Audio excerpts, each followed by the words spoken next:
Testing 1, 2. Testing 1, 2, 3, 4. 1, 2, 1, 2, 3, 4. 1, 2, 3, 4. 1, 2, 3, 4. It's working.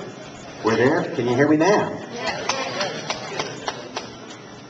There was a mix-up in the addresses, as many of you have learned, so I apologize for that and how that happened and whatnot, but we're now waiting on a few people who went to the other address, the old Lang Middle School, and so we're waiting on them now to find their way here, and so I apologize for that mix-up.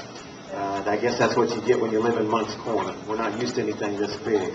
So at any rate, I apologize for that confusion. And if everybody's got that sheet that was passed out, that will be kind of a little bit of an agenda and a guide that you can go by this evening as we begin talking. And we're going to cover some of those first items and then jump down and cover a couple of the items below the election items, and then we're going to go back to the election items, covering them at the last part because they're the most important.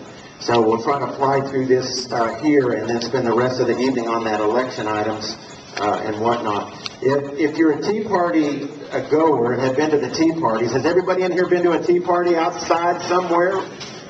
Very good. How many of you went to the March on D.C.? Raise your hand there. A lot of us. All right.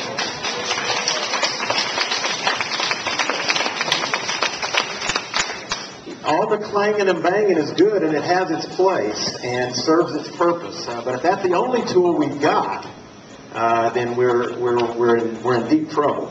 And because all clanging and banging won't get a lot of the work done and a lot of the action that needs to be coming out of our different local and state and federal places, levels, they're not going to happen unless we can kind of get involved, get organized, get coordinated, and do a whole lot more. I think what happens with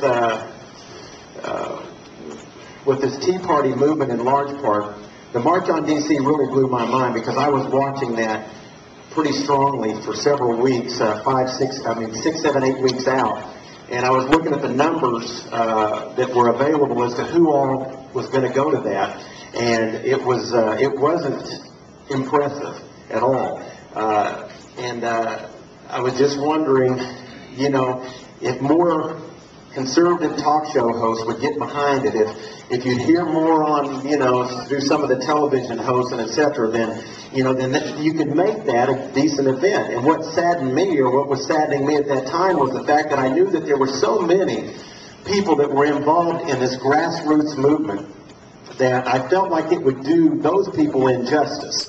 If you had,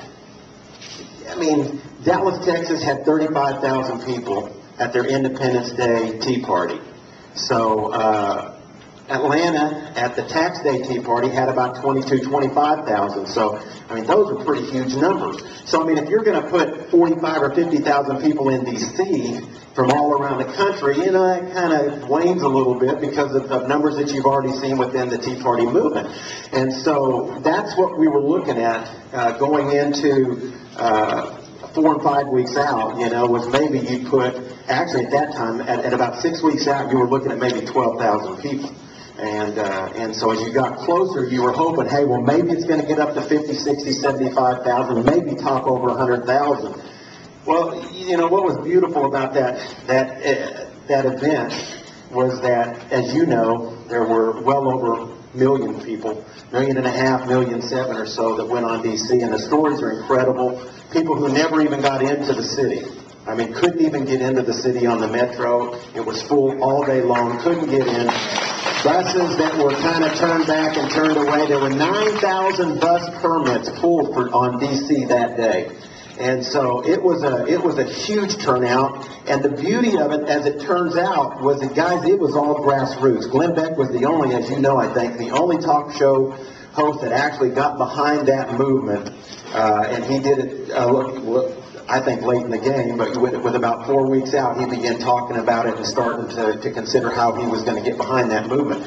And really that was pretty much it. So to put 1.5 million, 1.7 million people on Washington, D.C. as we did from a purely people talking to people and grassroots, I think, that just spoke to me, spoke to my heart, and it just really tells me about what kind of people that we have in that Tea Party movement. And those people, as you can read at the top of your form there, all of us, I think, that are sitting in this room are somewhat productive and accomplished people in life. And to put me at busy work doesn't work.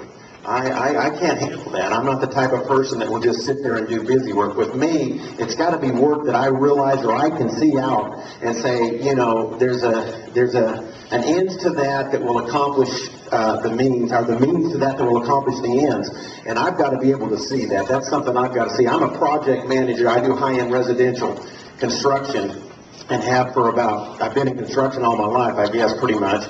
But except in the bad times. In the bad times, you're not in construction. But in construction most of my life. And as a project manager, those are things that you're looking out to different points to where you can say, you know, I need to see that this is moving well and it's moving towards the intended ends. And every effort that I'm putting forth, you know, is really a calculated effort to get there.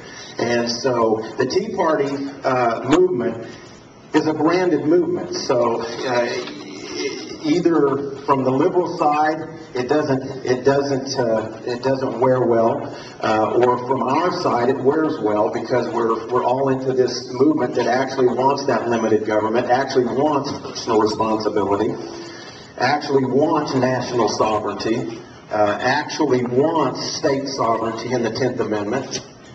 And in those principles, in those Tea Party principles that are there, anyone is welcome within the big tent.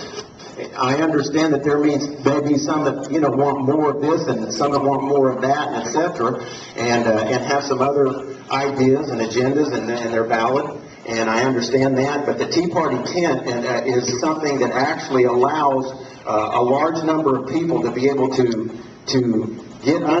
get into, and work towards our liberties and preserving those liberties that are being affronted by so many today. And so that's the Tea Party. Now, the Tea Party has realized that we do have to do more than just gather outside and be visible and be heard. There's got to be more action taking place than that. And Larry, if you want to come on, if you're done, you can come up here, wherever you want to be. But in that, we realize that we've got to get organized, that we have to get organized. And we had our first Tea Party state organizers meeting. Is it last Saturday still, or I think it was last Saturday. Has a week gone by? What is today, Thursday? Yes, it was last Saturday. Yeah. And in Columbia. And that it was very successful, and an attempt there to begin to bring everybody together across the larger pond and be able to get on the same page, and so that our efforts are coordinated throughout the state, which then again produce measured results. And that was very successful in doing so. So on a local level, Charleston has actually been a major driver in bringing that coordinated effort across the state.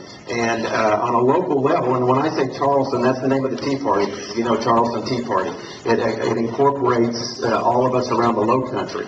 And that has been a driver in actually organizing and bringing things together. So what we're looking at tonight are going to be some of the ways that we can actually get involved and be productive in this large movement. And I realize that we're all a part of 912 and liberty groups and different things like that, and that's a great thing. And that's not to discount them at all. That brings us all under that same tent, and those organizations and etc. We work with them, they work with us, and we hope that expands. That's our intent. We've actually got a couple Tea Party liaisons that are working to that degree to begin to reach out, bring other groups in, and bring them together, and etc. Again, if we're Tea Party principled, if we're holding to those basic principles, then we can all work together. And so we've got people working to that end, and could probably use a couple more people because it's such a big pond out there. But in organizing some of these things, we can actually touch base with, number one,